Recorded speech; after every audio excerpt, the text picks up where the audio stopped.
Hey guys, thanks for tuning us in for this 30-second episode of Good Questions with Cameron Dole. Special guests for this episode include former NFL wide receiver Vernon Davis, actress Betsy Randle, actor and musician Ed Quinn, former child actor Jonathan Lipnicki, and our good friend Meathead Goldwyn. If you would, please take the time to subscribe, drop a like, comment, leave some feedback, and share with your friends. Our first guest is former NFL wide receiver Vernon Davis. We'll be talking about the latest season of Dancing with the Stars, which airs Monday nights on ABC, 8 Eastern, 7 local time. Vernon Davis, I mentioned to him before we come on the air this morning, it's good to finally be able to cheer for him. He was always wearing the wrong uniform in the NFL, but you got the uniform right, Vernon? Yeah, I got it right now. Vernon, what's it been like so far, Dancing with the Stars? Did it meet or exceed those expectations you had coming in? Oh, it's been great. It's been great, but let me tell you, it's been a struggle. It's been a true challenge for me because I'm not a dancer. I don't have a dancing background, and learning these different routines each and every week, it's been tough because you have to really make sure that you're good on the details, and trying to be good on the details with 6 days of perfecting the dance is it's hard for anyone. And being a former NFL player, now, did anybody back in the day, did they ever try to have you do ballet to improve your steps or anything like that in your career? Yes, I had so many people trying to get me to partake in ballet, but I never really made time for it. I wish I did. Because I can see how I would be able to help you. Now, what did you learn about yourself during the process of Dancing with the Stars thus far? You know what, I learned that I can do anything. I learned that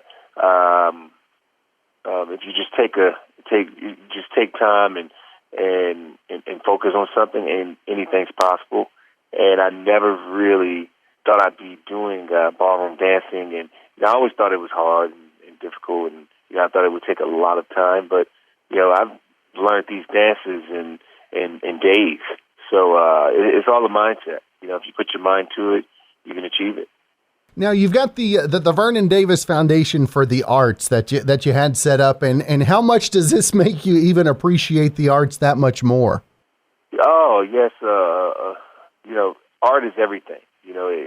Art is painting, it's architecture, it's dancing, instruments, music, is everything. So, whenever you're into the arts, there's a huge correlation between all facets of art, and that's what I love about it. And I appreciate it. I appreciate all kinds of art, and because of the work that goes into it. You know what I mean? It's just like football to me. It's all about the preparation with all of this stuff, and if you're prepared, you can go out and you can perform really well when you need to. Now, when you first got into the NFL coming out of college, obviously you had your sights set on some end goals. Did you ever have philanthropist, actor, and all those things included in the slashes after your name? No, it all kind of happened. My main focus was just football at first. I always knew I wanted to help people, and I thought I'd be able to help people just by the income that I was having through football, but it was always bigger than that. Yeah. And I didn't know that, but I just had to learn throughout time. And, throughout time, I started to navigate, and things just started to happen. It's been great. It's been an amazing journey. And away from the football field and into dancing, obviously Dancing with the Stars is one of those things that has lifted people's spirits for many years. And we've heard so many examples of dancers that have been on the show that have been affected by it. And for you to be able to bring a positive into people's lives, especially when there's so much darkness out there in 2020, Vernon, what does that mean to you on a personal side?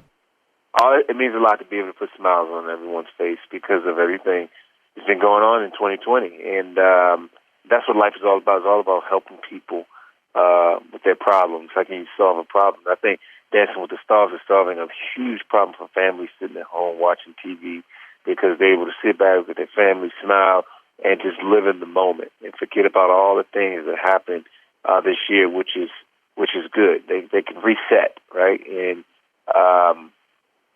if they're watching us and we're out there performing, it feels good. It feels good to know that we're able lives better. And for you, 2020, the way it's been so far, what have you delved into? I mean, we've all had to delve into something a little bit different. And aside from the dancing, which is an obvious, what is maybe something else that you've learned, or maybe learned a new way of taking care of it?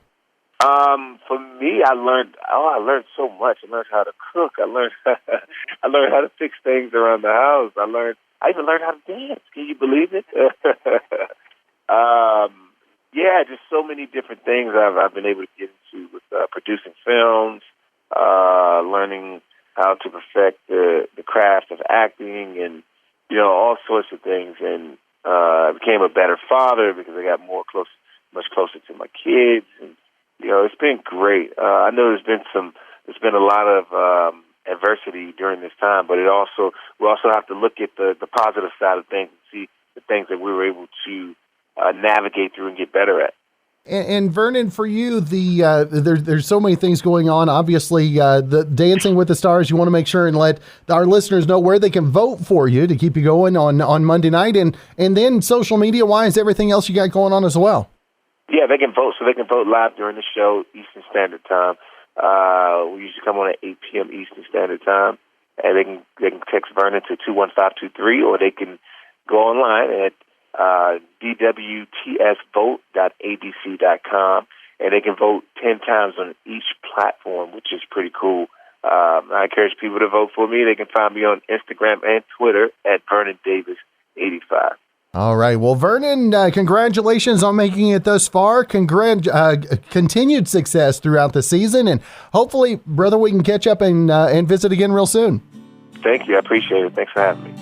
Our next guest is actress Betsy Randle. You probably remember her most from the series Boy Meets World. Got a new movie we'll be talking about called Painter. Betsy Randle on the line with us. And first off, Betsy, thank you so much for your time. Oh, you're very welcome. I'm happy to be here. Thank you. Now, Betsy, tell our listeners, if they haven't seen the trailers, the previews, a little bit about the new film Painter. Well, it's really about a painter, but it's more about the relationship between two painters. My character is an older woman with lots of money and was once a painter and is no longer. And she decides to take this young male painter who's, she really likes and loves his work, and she starts falling for him, and the connection there between the two of them, a relationship of wanting to support his work and make him a genius painter and famous and so on. This is from she becomes obsessed with that.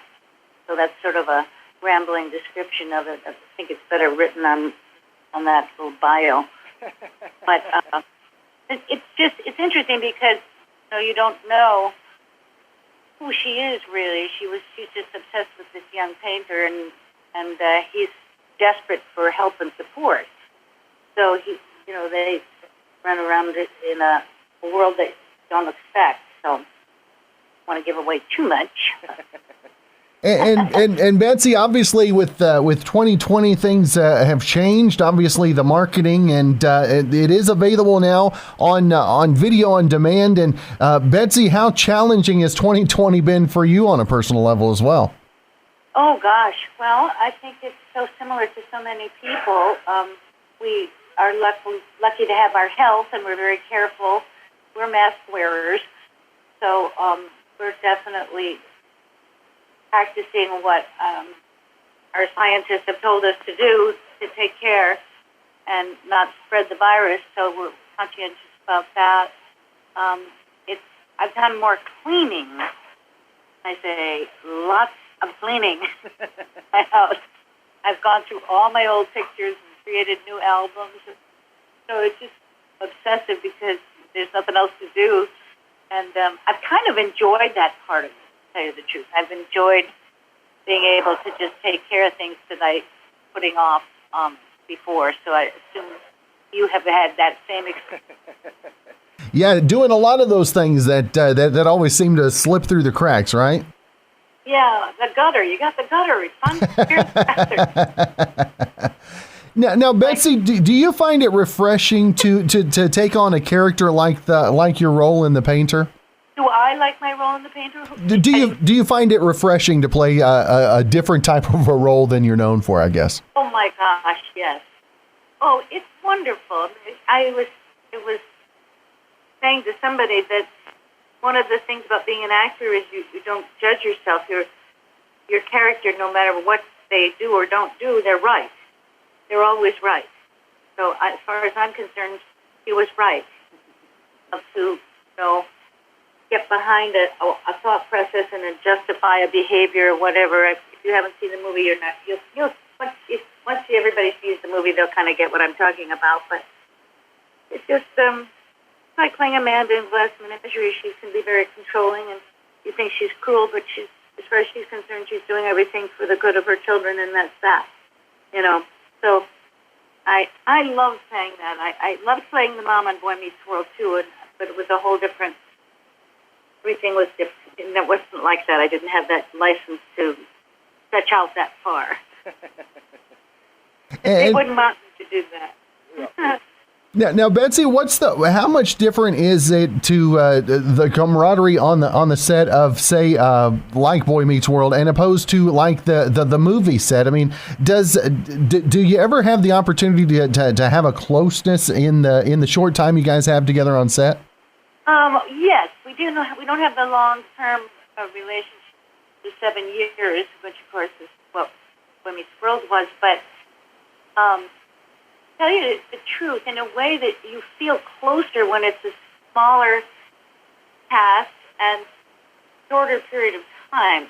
It's like you come together and you all have the same mission. It's sort of an urgency that makes it delicious in a way, and you don't have time to kill or anything. You just have to. Well, because I had a big part, it wasn't like I was this little part, so I was busy desperately trying to remember my words. My daughter saved me. I stayed at her apartment while I was shooting in L.A., and I don't live there, and so I just lived with her, and if it weren't for her, I wouldn't have had all my words down, but I did have a lot of talking to do. Again, to answer your question, there was a closeness, and there was a mutual respect for everybody, from wardrobe to everybody. They just were lovely. Everyone wanted me to feel comfortable and wanted me to do a good job, and it helped. And I was equally as complimentary of them. So we really did have a nice bond, and I think the boy, he's a grown man, guy who plays opposite me in the movie is a lovely person and a lovely actor, very committed, and so we didn't chum around so much as we just had a similar goal to make this work. And you create a relationship when you're working with another actor, especially if that's the main person you're working with. You just can't help it. You create a story. And again, like we mentioned, the new thriller Painter, it is available on VOD, available now. And Betsy, it's always great to visit with you. I'm looking forward to checking out the new film, and hopefully we can visit again real soon. Okay, thanks so much. You take care. Up next is actor and musician Ed Quinn. We'll be talking about Season 4 of One Day at a Time. Also talking music and some of his other projects upcoming. First off, Ed, great to visit with you. Hey, great to visit you, Cameron. Thanks so much for having me on. Now, like I said, a couple of projects coming up, a new season of One Day at a Time. Also, American Pie presents Girls Rule coming up, and Ed, staying busy even through the slow times that everybody else is dealing with. How's that working out for you, brother? Yeah, I mean, I feel so blessed, Cameron. I got to say, I mean, it's, both the shows, my show, The Oval, and then, One Day at a Time, both got shut down for the pandemic. Tyler Perry, is Tyler Perry. So he moved heaven and earth, got 377 of us into a bubble onto the lot. So we were able to shoot Season 2. That should be coming out probably early 2021. And One Day at a Time, it had a hard run, and it One Day at a Time, this little show with such a big heart, and it just refuses to give up the ghost. And it got canceled by Netflix, but Pop TV picked it up. It gets canceled by the pandemic cut the season in half, and Pop TV is not going to do scripted anymore. So One Day at a Time's homeless again. But DVS comes in and says, you know what? We're going to put season 4 on Monday nights at 9 p.m. for the month of October. It's also on CBS.com. So if you never got a chance to see the show, or if you love the show, every eyeball counts, because this is a big swing for the little show, and we could find ourselves a new home there on the CBS family. And then when American Pie Girls Rule is top 10 on Netflix, has been all week. It's the perfect raunchy teen comedy with a heart. So things are good. And Ed, you talk about the heart of American Pie as well, but One Day at a Time, were you a fan of the original series back in the day? I absolutely was. Yeah, I watched it when I was back then. I mean, all Norman Lear's stuff too. I mean, Norman's still there. He's still on the set every day. It was a real honor to work with such an absolute legend. And with this reimagination that Gloria Calderon Collette and Mike Royce came up with is really special. It's really timely, and it's just, the cast is phenomenal. Maybe if you guys haven't heard of the show, maybe you're watching Dancing with the Stars, and Justina Machado, the lead of the show, is just dancing her little heart out. It's a special little show. But I mean, television is a brutal business, and I can't tell you how many pilots that I've been on, how many shows I've been on that got canceled when they're supposed to go 5 more years. It's hard, and so I'm just real proud of One Day at a Time for fighting as hard as it is. Now, Ed, I mentioned musician as well. Was musician, was that first, or was the acting the first bug that got you? Music was first. I grew up playing, in Berkeley, California. Every little kid had a guitar, and Joe Satriani was the guitar teacher, had secondhand guitars down there on Rosengrove. It was a special place to grow up, and a lot of friends joined in bands, and I ended up sort of putting it down and going to college, and then going to Europe, and then I came back, and as I was studying acting, picked it up again, had a band that, started headlining all over Hollywood, got signed, imploded, and now here I am again, interestingly, just built a recording studio down the street. So, music was my first love, but it's also a really tough business. I think it's the hardest of all the businesses, and, when I was playing in my bands in the 90s, was right when Napster happened and the internet happened, and people just don't understand that a lot of people lost their entire livelihood because all of a sudden music was free, and it was it'd be like farmers all of a sudden turn around one day and you can't sell broccoli or corn or anything because it's all for free now, and what are you going to do for a living? So. Now, Ed, which of the two do you find to be the better release? If you need to get something off your chest, is it the guitar, or is it maybe the bathroom mirror that you control? Yeah, no, yeah. For me, I mean, like what I love about music is I'll always be a 15-year-old, with Arrested Development when I pick up a guitar.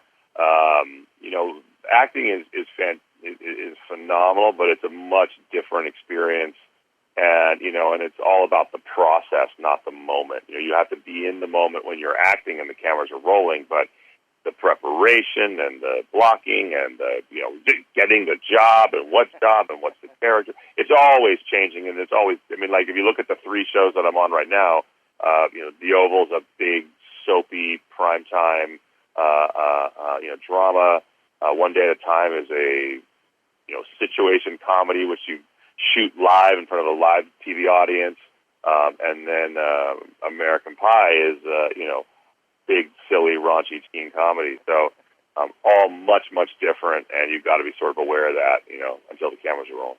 That's right. Well, Ed, like you mentioned, One Day at a Time, Monday nights throughout the month of October, also American Pie and The Oval. And also want to make sure our listeners know where they can keep up with everything you got going on social media-wise as well.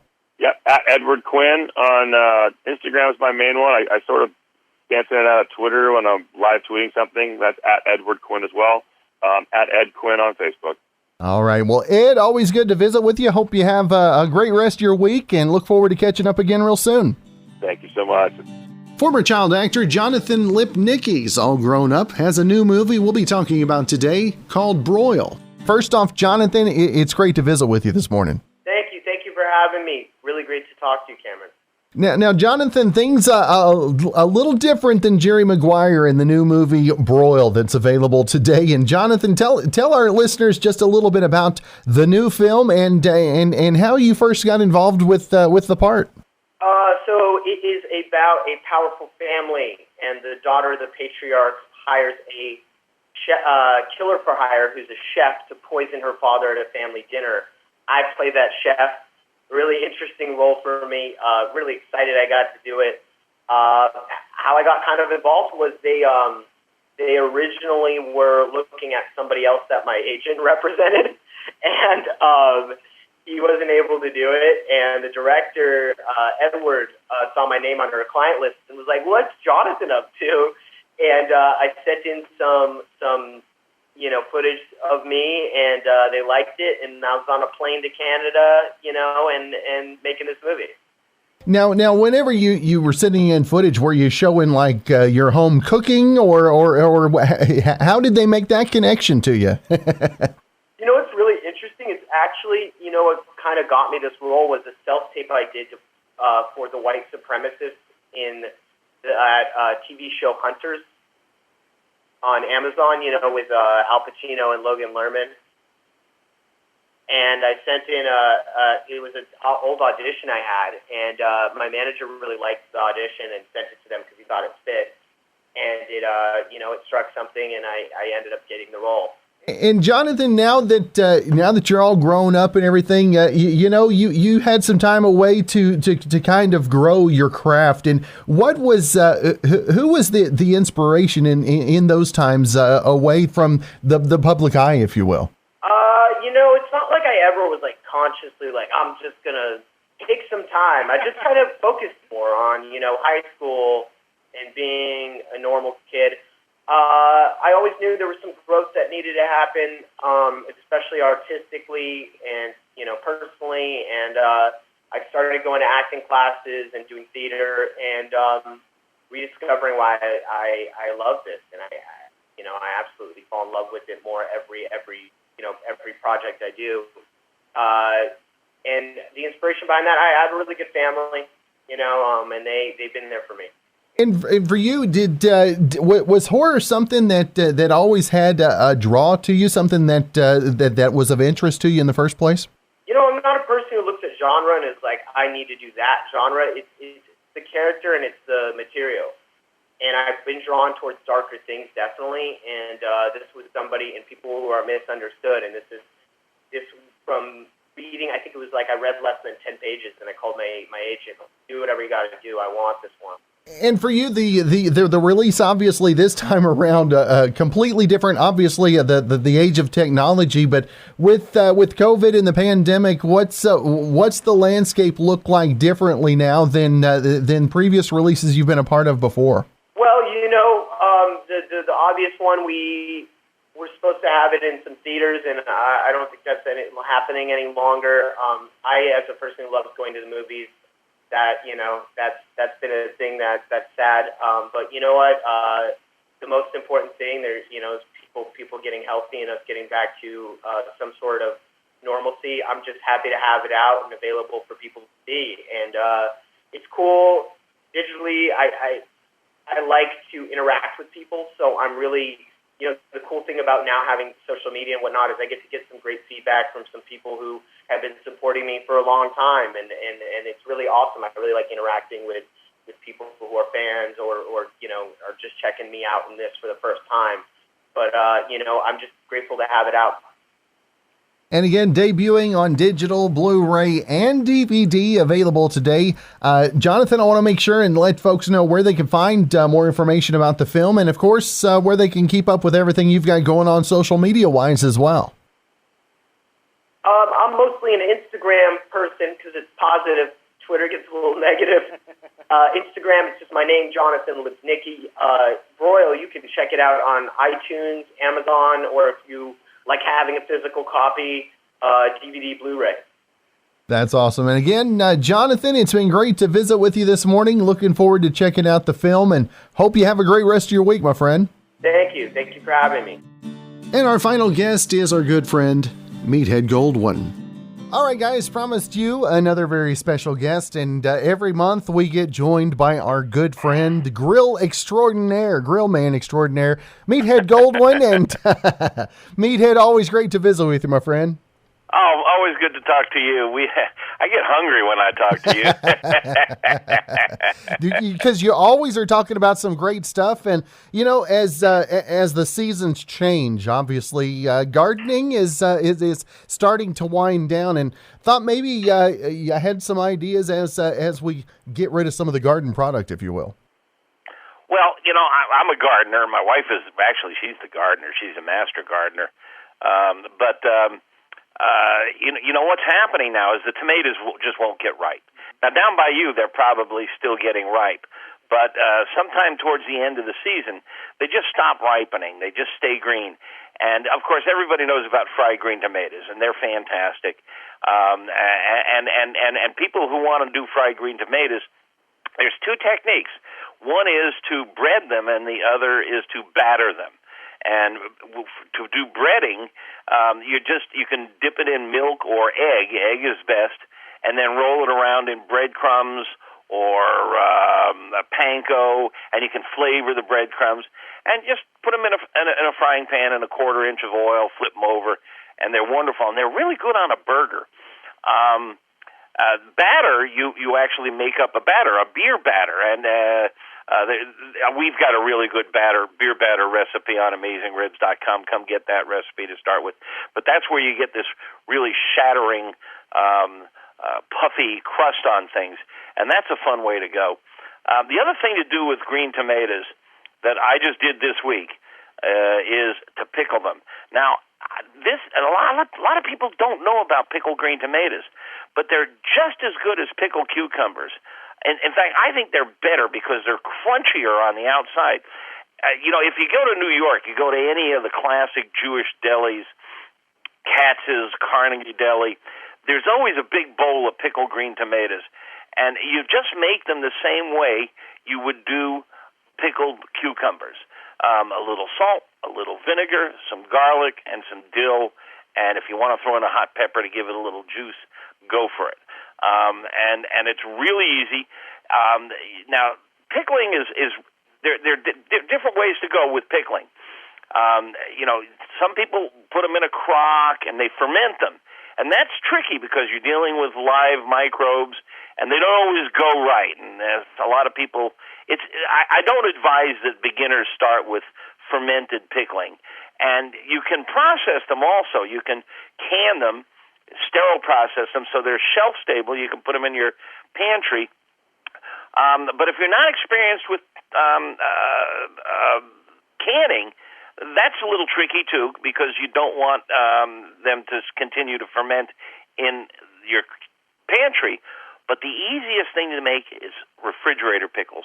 They're really easy, and you can do them for onions, jalapenos, cucumbers, green peppers, green tomatoes, and that's it. Just you mix up the vinegar and the salt and maybe a little sugar, dill, whatever seasonings you want, and then you keep them in the fridge. And this is especially good if you've got a spare fridge in the garage or basement or something, because you can just load them up, and they'll keep forever. And they really stay crunchy. They stay crunchier than if you can them, if you process them. And they're just fantastic. They go great with barbecue. And obviously, whenever you cook vegetables, a lot of times you lose some of the nutrients, and obviously refrigerating them, it's going to keep those nutrients as well. Yes, that's it. And not only keep the nutrients, but it keeps the crunch. When you're doing canning, you pack everything in the can, and you got the brine, the vinegar, and everything, and you put a lid on it that is going to seal, and then you submerge the whole thing in simmering water, and that pasteurizes it. And now you can take it out and you can store it on a shelf in the basement or in your pantry. But what happens when you do that is you're cooking them, and they become flaccid. They lose their snap. And the cool thing about refrigerator pickles is you can start eating them after 24 hours.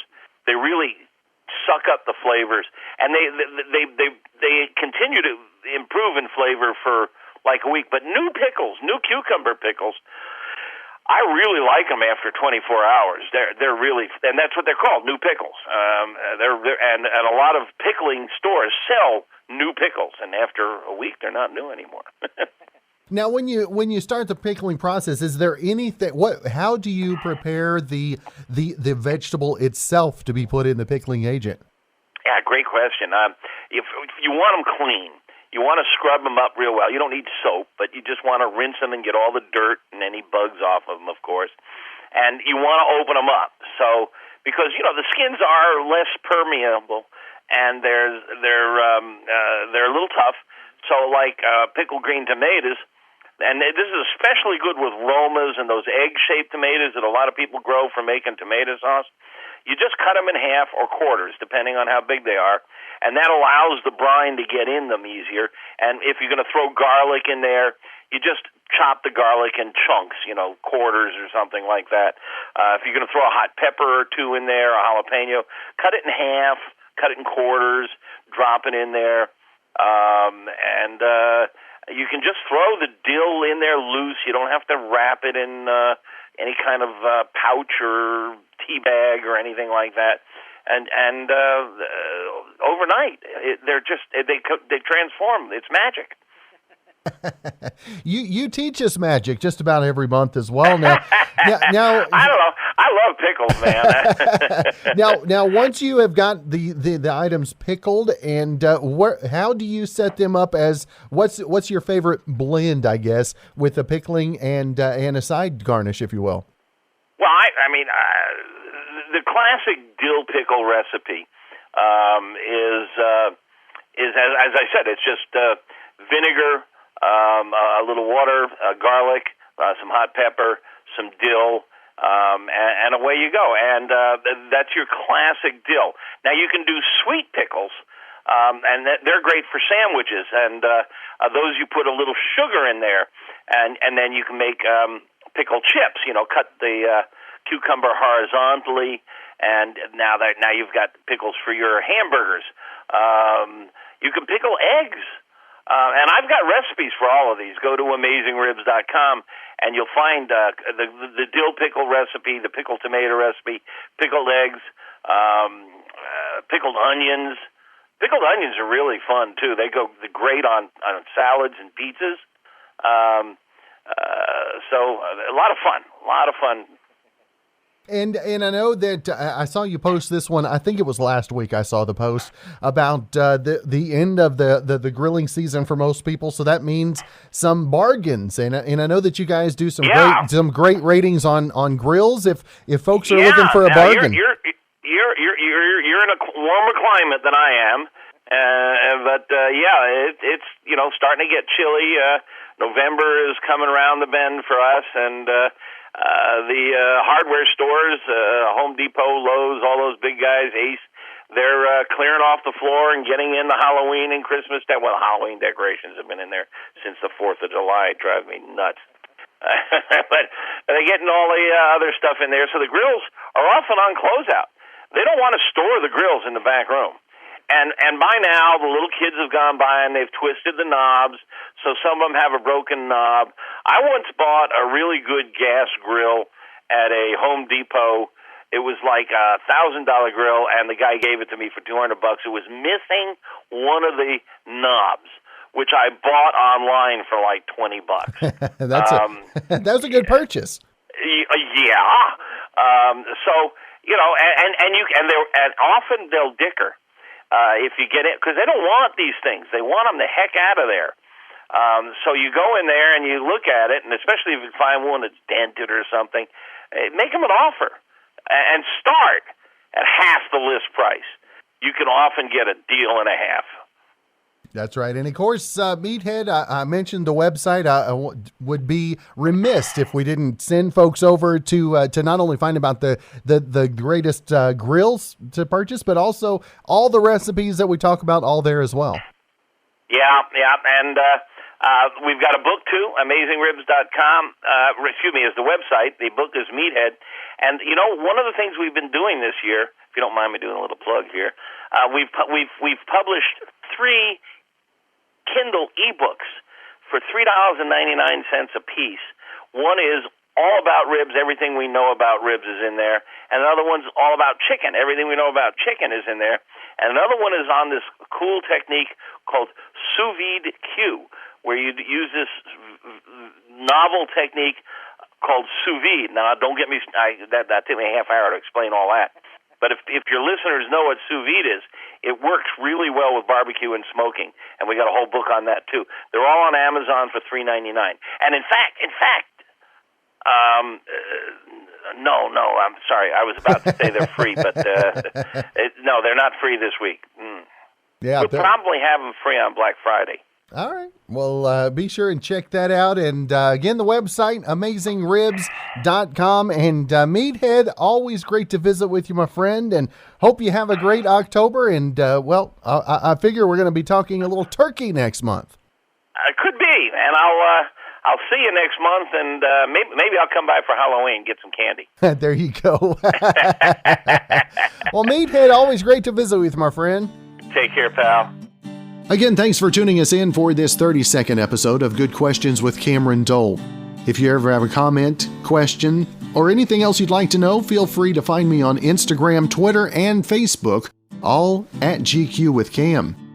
If you'd like to help out in the funding for this podcast, feel free to click the support tab and follow the instructions.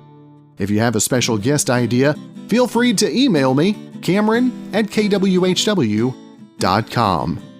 We'll see you for episode 33 coming up tomorrow.